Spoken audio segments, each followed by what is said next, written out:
رسوله الكريم أما بعد فأعوذ بالله من الشيطان الرجيم بسم الله الرحمن الرحيم قل إن كنتم تحبون الله فاتبعوني يحببكم الله ويغفر لكم ذنوبكم والله غفور رحيم قال النبي صلى الله عليه وسلم إن الله جعل العزة والوقار لمن تابع أمري وجعل الذلة والصغار على من خالف أمري أو كما قال عليه الصلاة والسلام اللهم صل على سيدنا محمد وعلى آل سيدنا محمد وبارك وسلم۔ ہمارے مدارس عربیہ کی نسبت دارالعلوم دیوبند کے ساتھ قائم ہے۔ دارالعلوم دیوبند کی بنیاد ایک انار کے درخت کے نیچے رکھی جاتی ہے۔ انار کے درخت کے نیچے پڑھانے والے استاد کا نام محمود تھا اور پڑھنے والے طالب علم کا نام بھی محمود تھا۔ اللہ نے جہاں اس جگہ کو قبولیت عطا فرمائی، اسی طرح میرے اللہ نے پڑھانے والے محمود اور پڑھنے والے محمود دونوں کو قبول فرما لیا۔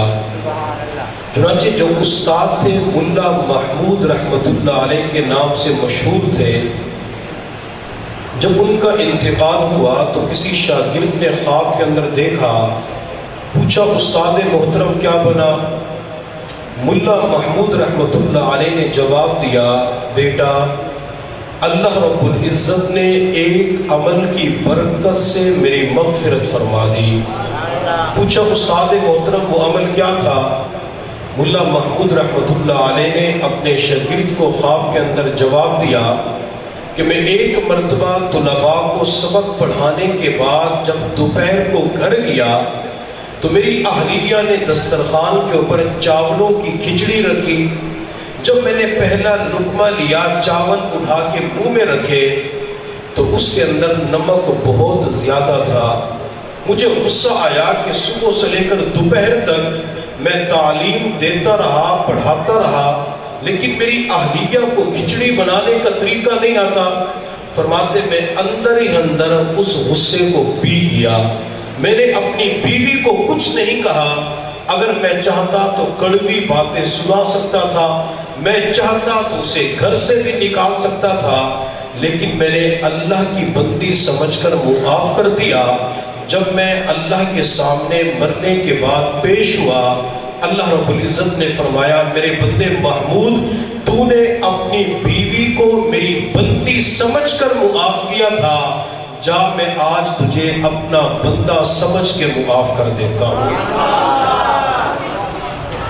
جو شاگرد تھے وہ بعد کے اندر شیخ الہند مولانا محمود الحسن دیوبندی رحمۃ اللہ علیہ کے نام سے مشہور ہوئے۔ اللہ نے انہیں بھی قبولیت عطا فرمائی تھی۔ یہ مالٹا کی جیل کے اندر قید تھے۔ وقت کی حکومت نے ان کے اوپر بدترین تشدد کیا کہ شاید یہ لوگ اپنے موقف سے پیچھے ہٹ جائیں۔ حضرت مولانا حسین احمد مدنی رحمۃ اللہ علیہ فرماتے ہیں وقت کی حکومت نے ہمیں پھانسی دینے کا اعلان کر دیا کہ ان تمام قیدیوں کو پھانسی کے پھندے پہ چڑھا دیا جائے۔ حضرت مدنی رحمۃ اللہ علیہ فرماتے ہیں میں خوشی خوشی اپنے استاد شیخ الہند رحمۃ اللہ علیہ کے کمرے میں پہنچا تو وہ زار و قطار ہو رہے تھے۔ میں نے اپنے استاد سے کہا استاد محترم وقت کی حکومت نے پھانسی دینے کا اعلان کیا ہے، ہماری جان دین کے لیے قبول ہو جائے گی، شہادت کا مقام مل جائے گا، اب بھی آپ رو رہے ہیں؟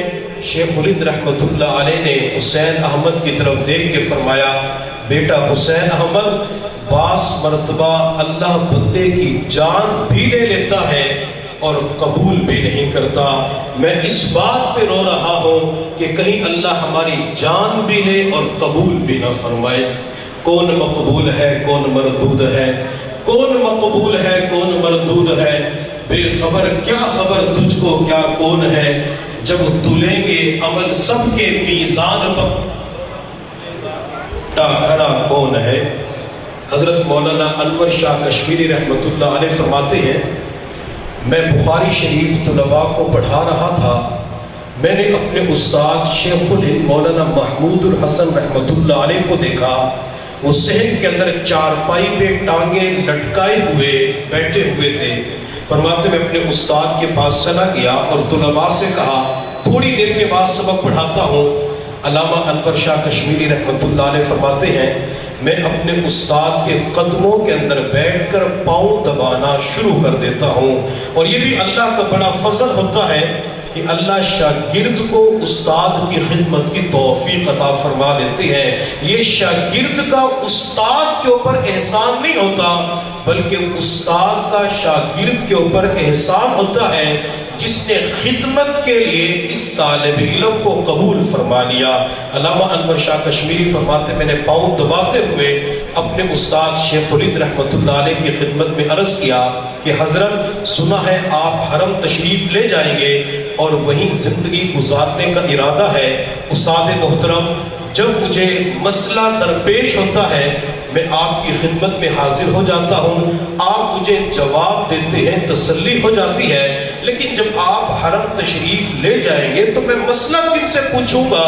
شیخ الہند رحمۃ اللہ علیہ نے فرمایا، بیٹا انور شاہ، میری دعائیں مستقل آپ کے ساتھ ہوں گی۔ یہ شاگرد کتنا اللہ رب العزت کی بارگاہ میں، استادوں کی نظر میں اللہ کی بارگاہ میں قبولیت پا چکا تھا کہ جن کے ساتھ اساتذہ کی دعائیں مستقل تھی۔ پھر کسی کہنے والے نے کیا خوب کہا، دور بیٹھا کوئی تو دعائیں دیتا ہے، دور بیٹھا کوئی تو دعائیں دیتا ہے، میں ڈوبتا ہوں سمندر اچھال دیتا ہے۔ جس کے پیچھے استاد کی دعا ہوتی ہے اللہ اسے عزتوں کے تاج پہنا دیتا ہے، جس کے پیچھے استاد کی دعا ہوتی ہے وہ دنیا کے اندر کبھی ناکام نہیں ہو سکتا، زوال اس بندے کی جھولی میں نہیں آ سکتا، بلکہ اللہ تعالیٰ اس بندے کو عروج اور بلندی عطا کر دیتی ہے۔ علامہ انور شاہ کشمیری رحمۃ اللہ علیہ فرماتے میں بڑا خوش ہو گیا، میرے ساتھ میرے استاد کی دعائیں ہیں۔ فرماتے میں اپنے استاد سے دعا لے کے جب کلاس کی طرف چلا تو مجھے پیچھے سے رونے کی آواز آئی۔ جب میں نے پیچھے مڑ کے دیکھا تو میرے استاد شیخ الہند رحمۃ اللہ علیہ زاروں قطار رو رہے تھے۔ میں واپس اپنے استاد کے پاس گیا اور میں نے جا کے کہا، استاد محترم آپ کیوں رو رہے ہیں؟ تو شیخ الہند رحمۃ اللہ علیہ نے روتے ہوئے فرمایا، انور شاہ، تمہیں جب کوئی مسئلہ درپیش ہوتا ہے تم اپنے استاد کے پاس چلے جاتے ہو، لیکن آج میں حرم جا رہا ہوں لیکن مجھے اپنے سر کے اوپر استاد نظر نہیں آ رہا۔ کاش میرا استاد زندہ ہوتا جن کی دعائیں لے کر میں مدینہ طیبہ کے اندر چلا جاتا۔ علامہ انور شاہ کشمیری رحمۃ اللہ علیہ فرماتے ہیں شیخ الہند رحمۃ اللہ علیہ کافی دیر تک روتے رہے، پھر وہاں سے اٹھے اور مولانا قاسم نانوتوی رحمۃ اللہ علیہ کے گھر تشریف لے گئے۔ دروازے پہ دستک دی، اماں جان نے پوچھا کون؟ تو انہوں نے جواب دیا محمود الحسن آیا ہوں۔ پوچھا کیا لینے آئے ہو؟ انہوں نے جواب دیا کہ میں مدینہ طیبہ کی طرف جا رہا ہوں لیکن مجھے اس وقت استاد کا سایہ نظر نہیں آ رہا، استاد کی شفقت نظر نہیں آ رہی، میرا استاد حضرت نانوتوی دنیا سے جا چکے ہیں، اگر گھر کے اندر میرے استاد کے جوتے پڑے ہوں تو وہ جوتے باہر بھجوا دیں۔ اماں جان نے وہ جوتے باہر بھجوا دیے۔ علامہ انور شاہ کشمیری رحمۃ اللہ علیہ فرماتے ہیں میں نے اپنے استاد کی طرف دیکھا، میرے استاد نے اپنے استاد کے جوتے اٹھا کے اپنے سر کے اوپر رکھے اور اللہ کی بارگاہ کے اندر روتے ہوئے عرض کیا، اللہ کسی کے سر کے اوپر استاد کا سایہ ہوتا ہے، استاد کی دعائیں ہوتی ہیں، اللہ میرے سر کے اوپر آج استاد کا سایہ نہیں ہے بلکہ استاد کے جوتے میرے سر پہ رکھے ہوئے ہیں، اللہ میرے استاد کے جوتوں کی لاج رکھتے ہوئے میرے حرم کے سفر کو قبول فرما لے۔ علامہ انور شاہ کشمیری رحمۃ اللہ علیہ فرماتے ہیں جس طرح بچہ ماں کے سامنے 22 مرتبہ مار کھاتے ہوئے بلک بلک کے روتا ہے، اسی طرح شیخ الہند رحمت اللہ علیہ اپنے استاد کے جوتوں کا تذکرہ کرتے ہوئے پھوٹ پھوٹ کے رونا شروع کر دیتے ہیں۔ ہمارے اکابرین کے اندر استادوں کا ادب پایا جاتا تھا، اور جب میں اپنے اکابرین علماء دیوبند کی زندگیوں میں دیکھتا ہوں تو مجھے اپنے اکابرین علماء دیوبند کے اندر حضور صلی اللہ علیہ وسلم کی ایک ایک سنت زندہ نظر آتی ہے۔ وہ سنتوں کے شیدائی تھے، بلکہ اپنی جان سے بڑھ کر وہ سنتوں کو اہمیت دیا کرتے تھے۔ میرے محبوب صلی اللہ علیہ وسلم کی جب میں مبارک زندگی کو دیکھتا ہوں اور اس کے ساتھ ساتھ اپنے اکابرین علماء دیوبند کو دیکھتا ہوں تو مجھے ہو بہو پیغمبر کی سنت اپنے اکابرین کی زندگیوں کے اندر نظر آتی ہے۔ میرے پیغمبر صلی اللہ علیہ وسلم رات کو سونے سے پہلے اپنی آنکھوں کے اندر سرما لگایا کرتے تھے۔ ایک تو نبی علیہ السلام سرما لگاتے تھے، اور دوسرا سرما لگانے کا طریقہ بھی تھا۔ آپ علیہ السلام کے سرما لگانے کا طریقہ یہ تھا، پہلے دائیں آنکھ کے اندر 2 سلائی لگاتے، بائیں آنکھ کے اندر 3 سلائی لگاتے، چھٹی اور آخری سلائی وہ اپنی دائیں آنکھ کے اندر لگایا کرتے تھے۔ ابتدا اختتام دائیں طرف سے ہوتا تھا، اور جب میں اپنے اکابرین کی زندگیوں میں دیکھتا ہوں مجھے یہی سنت نظر آتی ہے۔ حضرت مولانا رشید احمد گنگوہی رحمت اللہ علیہ آخری عمر کے اندر ان کی آنکھوں کے اندر موتیا کی بیماری آ گئی، آنکھوں کی بینائی چلی گئی، روشنی چلی گئی، دیکھ نہیں سکتے تھے، لیکن رات کے وقت مستقل اپنی آنکھوں میں سرما لگایا کرتے تھے۔ کسی خادم نے کہا کہ حضرت سرما اس لیے لگاتے ہیں تاکہ آنکھوں کی بینائی تیز ہو جائے، آنکھوں کی روشنی میں اضافہ ہو جائے، لیکن آپ کی تو آنکھوں کی بینائی جا چکی ہے، سرما لگانے کا فائدہ کیا ہے؟ میں گنگوہ کے مرد قلندر حضرت مولانا رشید احمد گنگوہی رحمت اللہ علیہ کی عظمتوں کے اوپر قربان جاؤں۔ حضرت نے فرمایا تمہاری نظر روشنی بینائی کے اوپر ہوگی اور میری نظر گنبد خضرا کے مکین کی تعلیم کے اوپر ہے۔ میں نے اپنے محبوب کی زندگی کو دیکھا، میرے محبوب رات کو سونے سے پہلے اپنی آنکھ میں سرما لگایا کرتے تھے۔ میں تو اس وقت آمینہ کے لال کی سنت کو زندہ کر رہا ہوں۔ لوگ مدینہ طیبہ جاتے ہیں، مختلف چیزیں لے کے آتے ہیں، کہتے ہیں میں مدینہ سے لے کے آیا ہوں، مدینہ کی محبت کا اظہار ہوتا ہے۔ اور اس وقت جتنے بھی حضرات موجود ہیں میں سب سے ایک عاجزانہ درخواست کروں گا، جہاں اپنے لیے بہت ساری دعائیں کرتے ہیں، ایک دعا اپنی دعاؤں کے اندر یہ بھی شامل کر لے، اللہ اب تو حرم کے دروازے کھول دے، اللہ اب تو مکہ اور مدینہ کے دروازے کھول دے۔ ایک وقت تھا لوگ پریشان ہوتے تھے، کہا کرتے تھے پریشانیاں لے کے میں بیت اللہ کے پاس جاؤں گا، غلاف کعبہ پکڑ کے اللہ سے مانگوں گا، میری پریشانیاں دور ہو جائیں گی۔ لوگ بیت اللہ کے پاس جاتے تھے، بیت اللہ کے اوپر نظر پڑتی تھی تو کہا کرتے تھے کعبے پہ پڑی جب پہلی نظر، کیا چیز ہے دنیا بھول گیا۔ جب بھی بندہ بیت اللہ کو دیکھتا تھا ہر چیز بھول جایا کرتا تھا۔ آج سے چند سال پہلے ایک ساس اپنی بہو اور بیٹے کے ساتھ عمرے کے سفر پہ گئی، ہوٹل کے اندر ساس کو بہو کے اوپر غصہ آیا، جو کچھ زبان میں آیا بہو کو سنا دیا، بہو سنتی رہی، روتی رہی، حتیٰ کہ جب ساس خاموش ہو گئی بہو اپنی جگہ سے اٹھی، واش روم گئی، بیسن پہ وضو کیا، وضو کر کے اپنے روم میں آئی، برقع لیا، پرس اٹھایا، کمرے سے نکلنے لگی تو ساس نے سخت لہجے کے اندر پوچھا کہاں جا رہی ہو؟ تو بیٹی نے، بہو نے روتے ہوئے جواب دیا میں بیت اللہ کے رب کو تیری شکایت لگانے کے لیے جا رہی ہوں، یہاں آ کے بھی تو مجھے معاف نہیں کرتی۔ جب ساس نے سنا اپنی بہو کے قدموں کے اندر گر پڑی، پاؤں پکڑ کے کہنے لگی بیٹی یہیں پہ معاف کر دے، بیت اللہ کے رب کو میری شکایت نہ لگانا، اگر تو نے غلاف کعبہ پکڑ کر بیت اللہ کے رب کو میری شکایت لگائی میری دنیا بھی برباد ہو جائے گی، آخرت بھی تاریخ برباد ہو جائے گی۔ اس وقت خواتین کو بھی پتا تھا کہ بیت اللہ کے پاس دعائیں قبول ہوتی ہیں، گنبد خضراء کے سائے کے اندر دعائیں قبول ہوتی ہیں، لیکن تقریباً 2 سال ہونے والے ہیں، ہمیں ان مقبول جگہوں سے محروم کر دیا گیا ہے۔ بار بار اللہ سے دعا کریں گے، اللہ وہاں ضرور پہنچائے گا۔ تو میں مدینہ کی بات کر رہا تھا، حضرت مولانا رشید احمد گنگوہی رحمۃ اللہ علیہ کے پاس کوئی بندہ رومال کا ہدیہ لے کے آیا، حضرت میں مدینہ طیبہ سے آپ کے لیے لے کے آیا ہوں۔ حضرت گنگوہی نے رومال کو سینے پہ رکھا، آنکھوں پہ رکھا، رومال کا بوسہ لیا، تو کسی شخص نے کہا کہ حضرت یہ رومال تو فلاں ملک کے اندر تیار ہوتے ہیں۔ حضرت گنگوہی رحمۃ اللہ علیہ نے فرمایا جی ہاں میں اچھی طرح جانتا ہوں فلاں ملک کے اندر بنتا ہے، لیکن اس رومال کو مدینہ طیبہ کی ہوا لگ چکی ہے، اس رومال کے اندر مدینہ کی ہواؤں کے جھونکے اور ٹھنڈک پائی جاتی ہے۔ جب میں حضور صلی اللہ علیہ وسلم کی مبارک زندگی کو دیکھتا ہوں، اپنے اکابرین کی زندگیوں کو دیکھتا ہوں، تو مجھے نبی علیہ السلام کی تعلیمات، سنتیں میرے اکابرین کی زندگیوں کے اندر نظر آتی ہے۔ میرے محبوب ابو بکر کو لے کے جب غار ثور کے اندر تشریف لے جاتے ہیں تو حضور صلی اللہ علیہ وسلم غار ثور کے اندر 3 دن تک رہتے ہیں۔ جب میں یہی ادا اپنے اکابرین علماء دیوبند کے اندر مولانا قاسم نانوتوی رحمۃ اللہ علیہ کی زندگی میں دیکھتا ہوں تو یہ ادا مجھے وہاں بھی نظر آتی ہے۔ حضرت مولانا قاسم نانوتوی رحمۃ اللہ علیہ کی گرفتاری کے وارنٹ جاری ہوئے، آپ 3 دن کے لیے روپوش ہو گئے، پھر منظر عام پہ آ گئے تو کسی نے کہا حضرت آپ کی جان کو خطرہ ہے، چھپ جائیں، روپوش ہو جائیں۔ حضرت نانوتوی رحمۃ اللہ علیہ نے فرمایا میں نے اپنے پیغمبر کی سنت کے اوپر عمل کر لیا، اگر وقت کی حکومت پھانسی کے پھندے پہ چڑھا دے میں قبول کرنے کے لیے تیار ہوں۔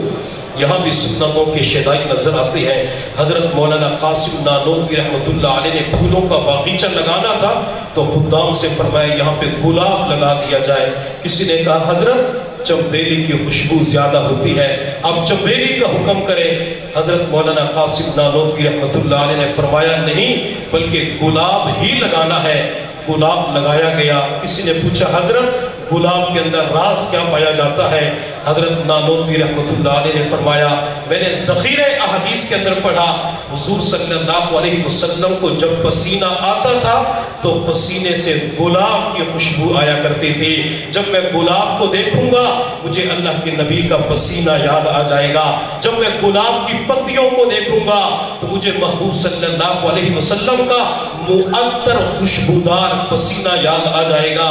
پھر کسی کہنے والے نے کیا خوب کہا ہے نظر میں جمال حبیب خدا، ہے نظر میں جمال حبیب خدا، جن کی تصویر سینے میں موجود ہے، جس نے لا کر کلام الہی دیا وہ محمد مدینے میں موجود ہے، پھول کھلتے ہیں پڑھ پڑھ کے صلی علی، جھوم کر کہہ رہی ہے یہ باد صبا، ایسی خوشبو چمن کے گلوں میں کہاں جو نبی کے پسینے میں موجود ہے۔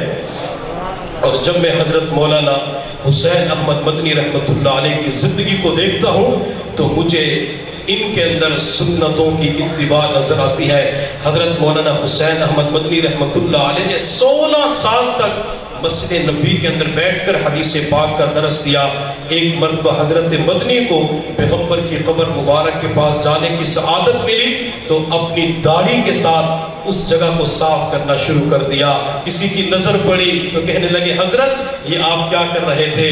حضرت مدنی رحمۃ اللہ علیہ نے فرمایا جن کی سنت ہے میں تو انہی کے اوپر قربان کر رہا تھا۔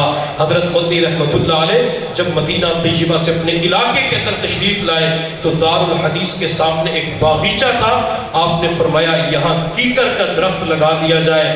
تو کسی نے کہا حضرت کیکر کے درخت پہ گلاب تو نہیں لگتا، رات کی رانی کا پھول نہیں لگتا، چنبیلی کا پھول نہیں لگتا، خالص کانٹے لگتے ہیں۔ حضرت مدنی رحمۃ اللہ علیہ نے فرمایا میں اچھی طرح جانتا ہوں کیکر کے درخت پہ کانٹے لگتے ہیں، لیکن کیکر کے درخت کو دیکھ کر مجھے بیعت رضوان یاد آ جایا کرے گی۔ لوگوں نے پوچھا حضرت وہ کیسے؟ حضرت مدنی رحمۃ اللہ علیہ نے فرمایا حضور صلی اللہ علیہ وسلم نے جس درخت کے نیچے کھڑے ہو کر 1400 صحابہ کرام سے عثمان کے خون کا بدلہ لینے کے لیے بیعت لی تھی، وہ کیکر کا درخت تھا۔ جب میں کیکر کے درخت کو دیکھوں گا مجھے اللہ کے نبی یاد آ جائیں گے، مجھے پیغمبر کا وہ ہاتھ یاد آ جائے گا جس کے بارے میں آپ نے فرمایا تھا یہ عثمان کا ہاتھ ہے۔ میرے پیغمبر کا وہ ہاتھ یاد آ جائے گا جس کے بارے میں اللہ نے فرمایا ید اللہ فوق ایدیہم۔ میرے اکابرین ایک ایک سنت کے شیدائی نظر آتے ہیں۔ کسی کہنے والے نے کیا خوب کہا، نہ ہو ذکر مبارک آپ کا ورد زباں کیوں کر، نہ ہو ذکر مبارک آپ کا ورد زباں کیوں کر، میں ہوں روز ازل سے عاشق شیدا محمد کا، فرشتے قبر میں پوچھیں گے گر تو کس کا ہے تو کہہ دوں گا ہوں بندہ خدا کا اور شیدا محمد کا۔ خدایا جب میری اس قالب خاکی سے جان نکلے زباں پر اس گھڑی جاری رہے کلمہ محمد کا۔ خدا بھی حشر میں پوچھے گا گر تو عاشق کس کا ہے تو کہہ دوں گا محمد کا محمد کا محمد کا۔ جو نبی علیہ السلام کی سنتوں کی پیروی کر کے جائے گا اللہ پوچھے گا تو کس کا عاشق تھا، کس سے محبت کرتا تھا، تو اس کی زبان کے اوپر فوراً آمنہ کے در یتیم کا نام آ جائے گا۔ تو ہمیں چاہیے کہ اپنے اکابرین کے نقش قدم پہ چلتے ہوئے ایک ایک سنت کے اوپر عمل کریں، ایک ایک سنت کو زندہ کریں۔ جب ایک ایک سنت کو زندہ کریں گے اللہ تعالیٰ حضور صلی اللہ علیہ وسلم کا سچا عشق نصیب فرمائیں گے۔ آخری واقعہ بیان کر کے اپنی بات کو مکمل کرتے ہیں۔ میرے محبوب صلی اللہ علیہ وسلم جہاد کے سفر پہ تشریف لے جا رہے تھے، راستے کے اندر نماز کا وقت ہوا، آپ نے بلال سے فرمایا بلال اذان دو۔ بلال اونچی جگہ پہ کھڑے ہو گئے، کانوں کے اندر انگلیاں ڈال کے اذان دینا شروع کر دی۔ قریب لوگوں کے مکانات تھے، بچے اپنے گھروں سے نکل کر بلال کے پاس آئے اور بلال کی اذان کی نقل اتارنا شروع کر دی۔ جب اذان ختم ہوئی تو میرے پیغمبر نے بچوں سے فرمایا ادھر آؤ، تو سارے بچے بھاگ گئے مگر ایک بچہ سمجھدار بڑا اپنی جگہ پہ کھڑا رہا۔ میرے پیغمبر نے فرمایا قریب آؤ۔ جب وہ بچہ قریب آیا میرے پیغمبر نے فرمایا بیٹا کیا کر رہے تھے؟ اس بچے نے بلال کی طرف اشارہ کر کے کہا ان کی نقل اتار رہا تھا۔ اچھا کیسے نقل اتار رہے تھے؟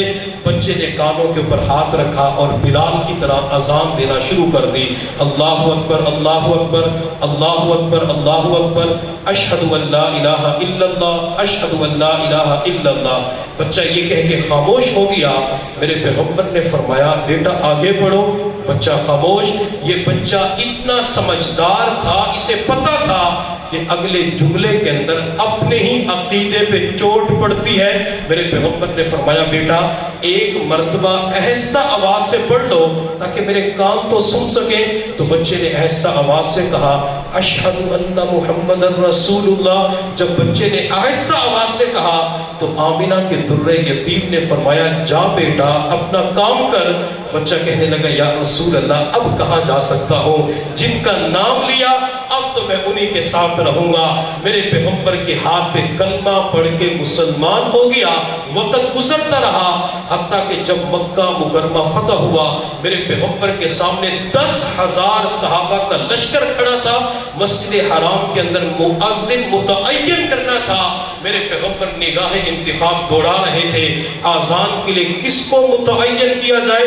میرے پیغمبر کی ماں زاغ البصر والی نگاہ اسی بچے کے اوپر پڑ جاتی ہے جس نے بلال کی آذان کی نقل اتاری تھی۔ میرے پیغمبر نے فرمایا بیٹا قریب آ جاؤ، آج کے بعد مسجد حرام میں آذان تو نے دینی ہے۔ پھر وہ بچہ تقریباً 40 سال تک متواتر بیت اللہ کے اندر اذانیں دیتا رہا، اور آج کی دنیا اس بچے کو حضرت ابو محذورہ کے نام سے یاد کرتی ہے۔ ابو محذورہ نے بلال کی نقل اتاری، اللہ نے مسجد حرام کا مؤذن بنا دیا۔ اگر آج کے دور میں اور آپ بلال کے سردار، بلال کے آقا حضور صلی اللہ علیہ وسلم کی نقل اتاریں گے اللہ ہمیں بھی عزت عطا فرما دیں گے۔ اللہ رب العزت کی بارگاہ میں دعا ہے اللہ تعالی ہمیں ہر کام سنت کے مطابق کرنے کی توفیق عطا فرمائے۔ وآخر دعوانا ان الحمد للہ رب العالمین۔